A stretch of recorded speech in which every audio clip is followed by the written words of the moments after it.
Hello and welcome. I am Dr. Lara May, a clinical pharmacist specializing in functional medicine, as well as a certified yoga teacher and Reiki master. I run a truly integrative health coaching practice encompassing functional medicine lab testing, yoga and meditation, and a sprinkling of Reiki energy medicine. Join me here on Light Body Radio to break through your health plateau and come into alignment with your natural vitality.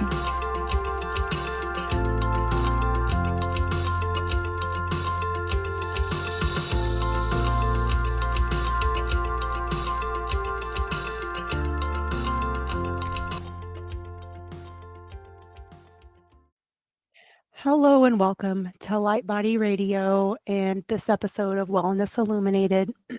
I am your host, Dr. Lara May, and today I want to talk to you about grief. And I was going to do this episode earlier, but then I decided not to. But then I had yet another significant loss in my personal life. And so I thought, well, since I don't know about you, but I find that sometimes things in life happen in threes. And so I figured that I can't be the only one out there going through different levels of loss. And even though it's the new year, maybe actually this is the perfect time to talk about loss and new beginnings and how we handle grief and losing those that we love and how we move forward. So today might not be super uplifting and cheerful, but I think hopefully my intention is that it can still provide some guidance and help and even just a little bit of light at the end of the tunnel if you're moving through grief yourself right now. So whether you're grieving the loss of a loved one, a relationship, a job, or even a way of life, grief touches us all at some point in our lives, usually multiple times throughout our lives. And it's a journey. It can feel isolating and overwhelming, but it can also be an opportunity for profound transformation if we let it. And so let's dive in a little bit more into just understanding a little bit more about what it is and what the experience is. Again, I think I feel very confident in saying I'm sure we've all moved through it, whether it is a family member or, again, a loved one or a pet. And then those other things too, like losing a job or having a complete 180 change in way of life. All of these things can bring up the feelings of grief. And I think one of the most well-known models of evaluating grief is Elizabeth Kubler-Ross 5 stages. So denial is the first one, anger, bargaining, depression, and acceptance. And remember, even though these stages are numbered, they're not necessarily linear. So you don't necessarily go through all stages of these in a stepwise process. You can find yourself cycling through them, experiencing them in different orders, experiencing some of these probably at the same time. Like I definitely know for myself, I feel like the denial and anger piece can definitely come on and like swirl together. Grief can stem from many types of losses, like I said before, but each one of these carries its own unique pain. And that's okay. So let's honor right now that there's no right or wrong way to grieve. The only right way is the way you're doing it. Whatever is coming up for you, whatever you're going through, that is the right way as much as it hurts. And that's okay. So when we experience grief, our bodies, minds, and spirit are all affected. And so physically, you might feel fatigue, aches, changes in appetite. Usually like loss of appetite is usually what I go through. But, maybe you're one of these people that when you're triggered in this way, you eat emotionally. You might feel a whirlwind of, again, sadness, anger, guilt, numbness. I know shock is a big one. I think that numbness and shock sort of go together. Like complete bewilderment, I think, at times also.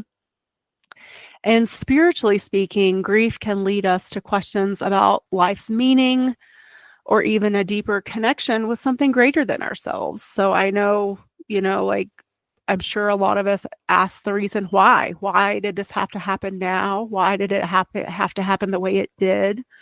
So it's okay to ask all those questions and look for the answers. You might not get answers, and you have to come to some level of acceptance with that too. And so I think, it's just yeah, it's a movement, it's a journey, and just taking the time to have create space for yourself and for, any of those friends or family that you're going through it with, having compassion for their own unique journey also. I think it can be easy for us to sort of expect certain people to react a certain way to certain situations and just understand that, this is such a unique and personalized experience, and that we all deal with loss and pain in such a personal way that I think the best thing we can do for each other, whether it's the family dynamic or friends, is just to provide space and support and compassion and understanding. So, some tools that might be helpful. So, how do we begin to navigate the grief?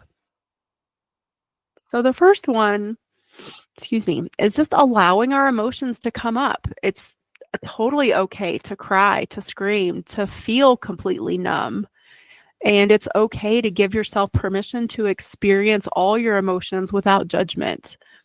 And remember that little old saying, what we resist persists. So if you allow yourself to feel the emotions and allow them to move through your body, then you're going to be able to move through the grief. I can't say easier or faster, because it might feel like an eternity and it might feel like torture, but at least you won't get stuck there.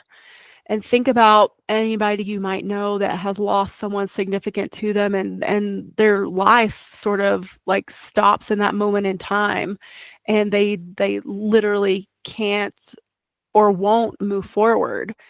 And sometimes grief can, if we don't allow it to move through us and we don't allow our emotions to come up, then it can really keep us hostage and paralyzed.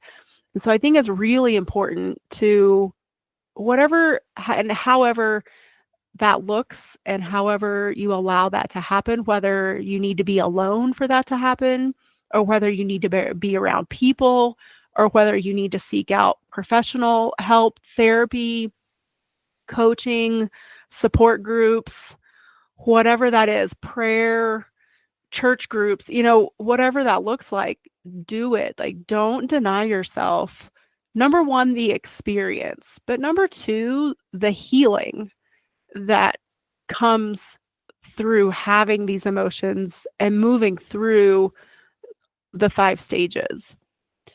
Also, too, it's super important to move our bodies. Again, like, grief can often get stuck in our body, and I think this also comes sort of in parallel with if we're not allowing ourselves to emote and to feel those emotions, then it can definitely get stuck in our body, like, specifically, like, your heart space. A lot of us tend to hold emotions in our hips or our lower back or even our neck and shoulders. So if you notice yourself when you're moving through grief, like these aches and pains, I think that's a nice gentle reminder to just get your body moving, go for a walk, maybe like pour yourself a hot bath or sit in the hot tub, go to a gentle restorative yin class, walk with friends, whatever that is, walk with your dog outside, but gentle movements can really help your body, again, process and release some of the stored tension and emotions that are going to be coming up. And I'm sure all of you out there can also resonate with that it comes in waves. Like, you'll be probably totally fine, feeling better, and then all of a sudden it could just be a thought or you see something that reminds you of the person or situation, and then it just all comes rushing back.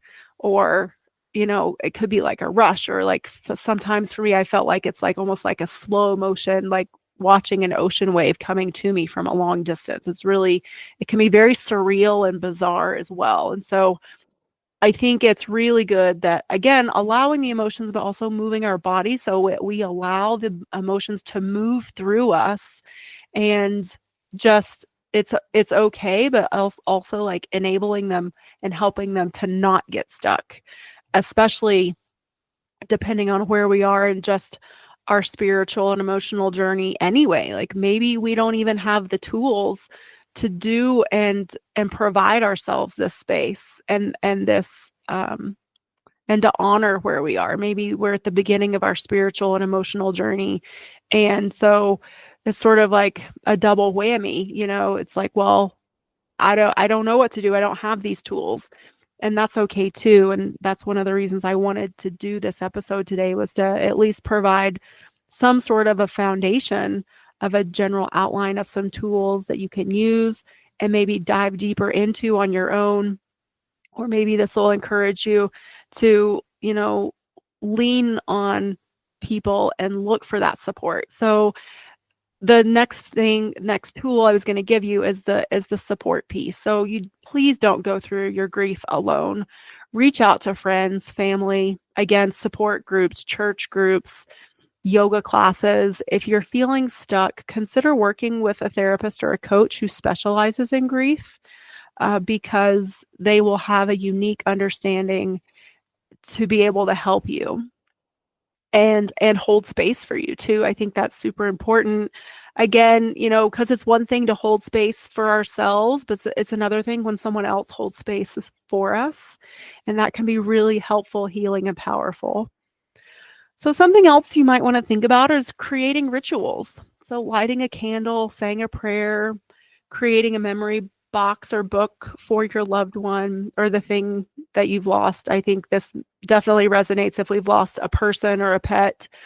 And rituals can provide a sense of closure and connection, and it helps you remember your person or your pet.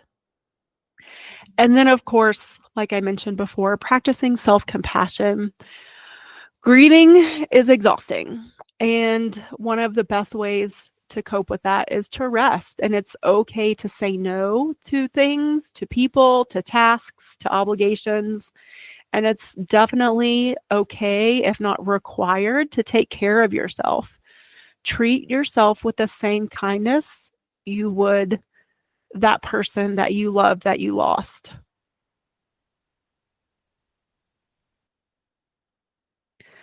So, as painful as grief is, it also holds the potential for growth and transformation. It strips away what no longer serves us if we let it. And unfortunately, it forces us to confront some of our deepest truths that maybe we didn't want to face. And even though whoever and whatever we had is not with us anymore, that can remind us, of course, of them, but it also is a mirror or a reflection for us to also do some self-evaluation. And so through grief, we often rediscover our resilience, our capacity to love, and our connection to others. So I encourage you also to think about how you can celebrate life through this process of loss, and maybe even discover a new sense of purpose.